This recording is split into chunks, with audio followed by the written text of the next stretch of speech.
There are people who are willing to teach people, but where are the people who are willing to learn? Even when people learn, they don't practice it. Today, the challenges we have is that there is no generation to pass on what we know to. They are not there. They are busy looking for something that is not useful. It's either they are looking for their lifestyle, or they are looking for fantasy, or they are looking for a desire that cannot be achieved. But look, go to church today.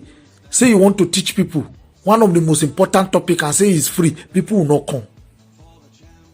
And when people come, when they learn, they will not practice it. So, and they said, if there is a man to pray, there is a God to answer. So if there is a teacher to teach, there must be a student to learn. But where are the students today? Nobody. One, some people are proud because they have first class. Some people are proud because they are making money, even when they don't have that knowledge. Not knowing that what they are making is far less than what they would have made if they have acquired that knowledge inclusive. That is why I said money does not cancel knowledge. For the fact that you are rich, it does not stop you from learning. Learning is a must if you must make more money. Even to make good money, you need knowledge. Make good money. But if you want to make just the surviving money, you don't need knowledge now. But imagine now you want somebody to pay you 1 million naira in a month. You should know the kind of skills that you will have, the kind of knowledge that will be in you for somebody to place that amount on you. Do you know Joseph what as at when he interpreted Pharaoh's dream? Made Pharaoh to give him his ring of authority. That is what the guy what for interpreting that dream, because that dream was a first class dream that the king himself. Do you know what Pharaoh said? Pharaoh said, I have forgotten the dream. Oga, can you narrate for me? Let me understand. He said he has forgotten. You say I should interpret what you have forgotten. And when the guy finished, what did Pharaoh say? He said, there is no man as disciplined as you, but look at it too.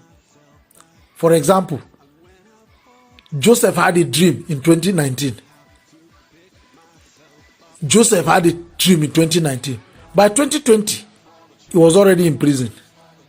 And interpreted a dream for somebody in 2020 and said, look, when you get before the king, please tell the king about my gifting.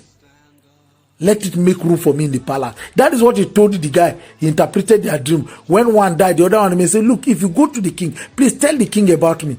But the guy couldn't tell the king. The Bible recorded that servant forgot David in the Joseph in the prison. He forgot what Joseph told him. But now look at what happened. When God wanted to bring him out of the prison, he made Pharaoh to have a dream that nobody could interpret it. And that guy remember, oh my king, sorry, I've done you wrong. There was a young boy who predicted, who interpreted the dream that brought me back to the palace. He said, go and fetch him for me. And the Bible said the king sent and lose him. Even the ruler of the people sent and lose him. And when they brought him, after interpreting, after shaping and doing anything, because the guy knows his kingship. Because if the Bible says the gift of a man maketh room for him, he know that the king has sent for him. And nobody appeared before the king casually. And the Bible says Joseph shaved himself, tidy up. And when he applied, after explaining to the king, he said, king, just look for anybody. He said, there's no one in the entire kingdom of Egypt as discreet as you. You are the one that will handle it. Take discreet as you. And he said, take what? My ring of authority. That is what that dream was for that time. But now, what he acquired, how to interpret the dream that he acquired in his father's house, does he answer the same day? It answered after many days. He was hated. See, if you genuinely have a gift, people must hate you for that gift. If your gift has not gotten to a point, sir, if you're a good public speaker, people will say, talk too much. Talk too much. He talked too much. But why? The gift of a man. And bring him before kings. And he stood before Pharaoh at 30. And he became a prime minister. Not until another king came that did not know Joseph. His people begin to suffer because at that time, they have no skill that will bring them before the king.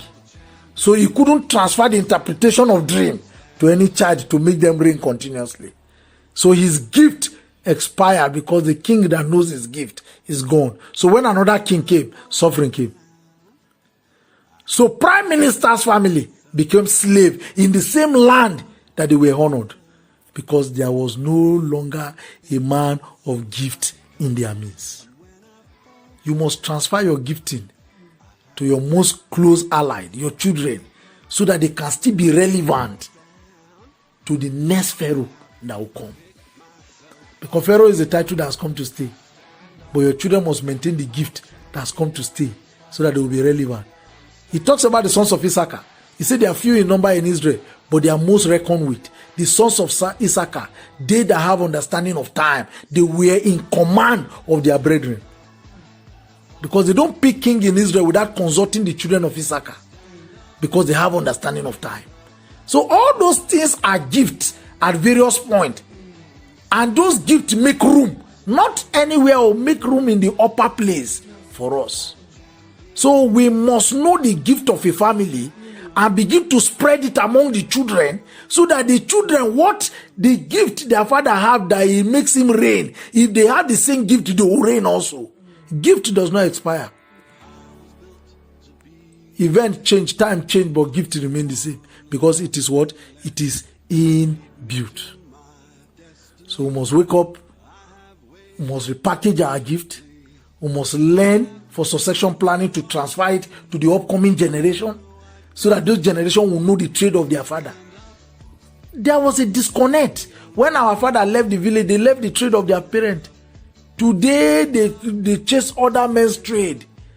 You retire from other men's idea. You retire from other men's trade. But your parent trade, you lost it. You lost it. Today, we lost farming. Farming is one of the richest professions in the world today. But we lost our own.